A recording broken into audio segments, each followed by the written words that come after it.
ఆరాధన పేరుతో తమను తాము హింసించుకుంటున్నారు.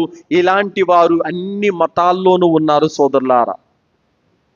సైకిల్లో ఇక్కడి నుంచి మక్కాకు పొమ్మని అల్లా నీకు చెప్పాడా?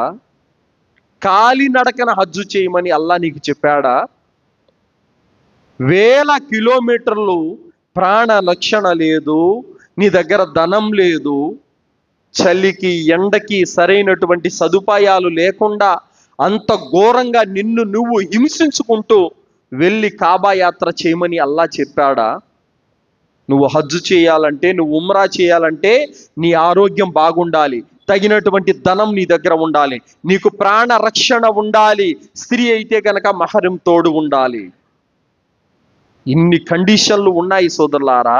ఇవేవి లేకుండా నేను హజ్జు చేయాలని సైకిల్ వేసుకొని బయలుదేరతాను, కాలినడకన బయలుదేరతానంటే మధ్యలో ఏదైనా జరిగితే, కావున ఇలాంటి వారు కూడా ఆరాధన పేరుతో తమను తాము హింసించుకుంటున్నారు.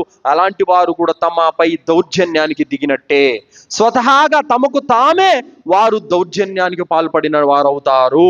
అలాగే పలానా కొండ మీద స్వామి ఉన్నాడు, పలానా గుట్ట మీద స్వామి ఉన్నాడు అని చెప్పేసి వేల మైళ్ళు నడిచిపోతూ ఉంటారు.